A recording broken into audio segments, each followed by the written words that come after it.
Nityanandam.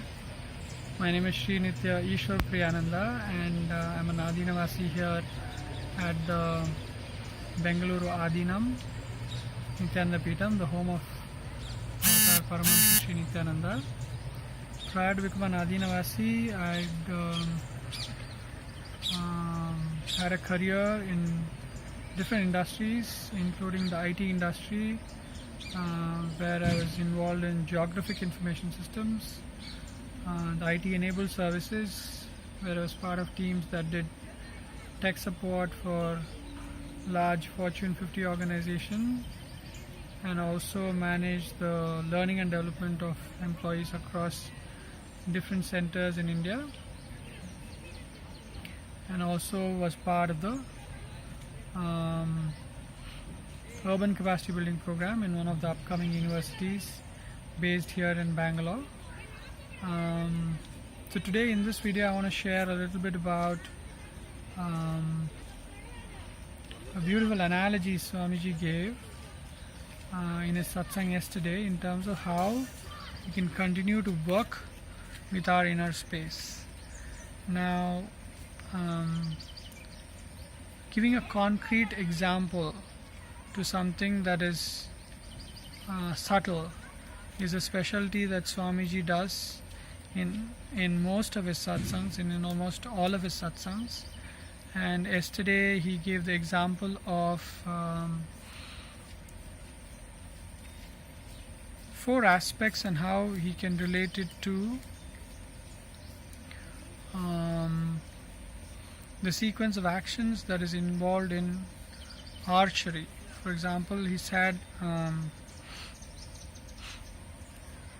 the state of Sadashiva, which is his inner state, right, where he's anchored in. Now that is a state, he said, is like the bow of the arrow. Sorry, the bow of involved in the archery, right? So, and the space, he said, is the thread that is tied to the ends of the bow, and the intention that we have, the orientation or the goal that we want to achieve is like the arrow, and finally how it reaches the target is the manifestation, or how it actually pans out in this reality that we see around us. Now, why is this important and how does it help us? Well, he said that the state is permanent and fixed and given. There's not much of a change that you can actually make there, and it is actually a gift from him. In the presence of the master, you easily absorb that state. So the bow is something that's fixed, and that is a given, that's standard, that's available all the time.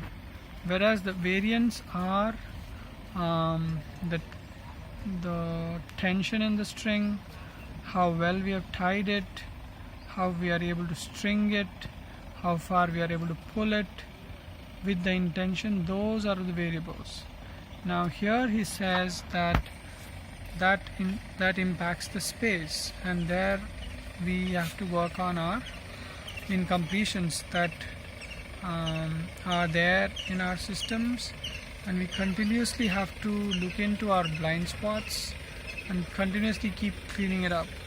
And that's the only way we string it tighter, better, and that helps us to launch the arrows, which is our intention, into the world in a much better, faster, accurate fashion, and therefore we produce better and better results. And why is this result important? Well, in oneness you are connected to everything, and therefore whatever you intend needs to manifest. That's the function of your oneness. And the more oneness we see in our lives around us, the more we are convinced that we are Sadashiva. In fact, we operate from the state, space and abilities of Sadashiva, which is what his life is all about.